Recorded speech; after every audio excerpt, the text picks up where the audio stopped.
తెలంగాణ విద్యా వ్యవస్థను అంతర్జాతీయ స్థాయికి తీసుకువెళ్లేందుకు ముఖ్యమంత్రి రేవంత్ రెడ్డి తీసుకుంటున్న విప్లవాత్మక నిర్ణయాలు చూసి విపక్షాలకు ఏం మాట్లాడాలో అర్థం కావడం లేదు. ప్రభుత్వ పాఠశాలలు రూపురేఖలు మార్చడానికి రేవంత్ వేస్తున్న అడుగులను తట్టుకోలేక తెలంగాణ రక్షణ సమితి chief Kalvakuntla Kavitha social media వేదికగా రేవంత్ రెడ్డిపై సీరియస్ వ్యాఖ్యలు చేశారు.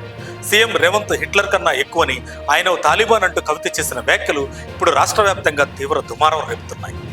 రాష్ట్రంలో ఉన్న 27,000 ప్రభుత్వ పాఠశాలలను 4,000 క్లస్టర్ స్కూళ్లుగా కుదించి కార్పొరేట్ స్థాయి వసతులు కల్పించాలనేది రేవంత్ రెడ్డి మాస్టర్ ప్లాన్. అయితే దీన్ని తప్పుబడుతూ ఆడపిల్లలను, నిరుపేదలను చదువుకు దూరం చేయడానికి స్కూళ్లు మూసివేస్తున్నారు, విద్యాశాఖను సర్కస్లా మార్చారు అంటూ కవిత సోషల్ మీడియాలో ఒక వీడియో విడుదల చేసి విమర్శలు చేశారు. కానీ చిన్న చిన్న స్కూళ్లను ఒకే చోట చేర్చి డిజిటల్ క్లాస్ రూమ్లు, ఇంగ్లీష్ మీడియం బోధన అందించాలనే రేవంత్ విజన్ను అర్థం చేసుకోకుండా కవిత రాజకీయ బురద జల్లుతున్నారని కాంగ్రెస్ శ్రేణులు మండిపడుతున్నాయి. ఈ ఏడాది ఇంటర్మీడియట్ ఉండదని సీఎం ప్రకటించారని, కానీ మరుసటి రోజే బోర్డు అడ్మిషన్లు ఇచ్చిందంటూ కవిత కొత్త రాగం అందుకున్నారు. జూనియర్ కాలేజీలకు అఫిలియేషన్లు ఇవ్వలేదని, డిగ్రీ అడ్మిషన్ల ప్రక్రియలో దోస్త్ గందరగోళంగా మారిందంటూ విద్యార్థులను రెచ్చగొట్టే ప్రయత్నం చేశారు. హయ్యర్ ఎడ్యుకేషన్ కౌన్సిల్ సిఫార్సు చేసిన కోర్సులకు యూనివర్సిటీలు అప్రూవల్ ఇవ్వలేదని ఆరోపించారు. అయితే గత ప్రభుత్వ హయాంలో కుప్పగూలిన విద్యా వ్యవస్థను రేవంత్ రెడ్డి ఇప్పుడిప్పుడే లైన్లోకి తెస్తుంటే విపక్షాలు ఓర్వలేకపోతున్నాయనేది స్పష్టమవుతుంది.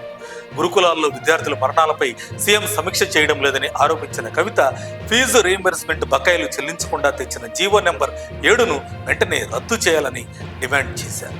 ట్యూషన్ ఫీజులు నేరుగా విద్యార్థులకే ఇస్తే ప్రైవేట్ కాలేజీలు వారిని దోపిడీ చేస్తాయని, వెంటనే ఫీజుల నియంత్రణ చట్టం తేవాలని కవిత చెప్పారు. నిజానికి గత 10 ఏళ్ల బీఆర్ఎస్ పాలనలో విద్యా వ్యవస్థను పూర్తిగా నిర్వీర్యం చేసి వేల కోట్ల ఫీజు రీయింబర్స్మెంట్ బకాయిలు పెట్టింది కవిత కుటుంబమే అని ప్రజలందరికీ తెలుసు.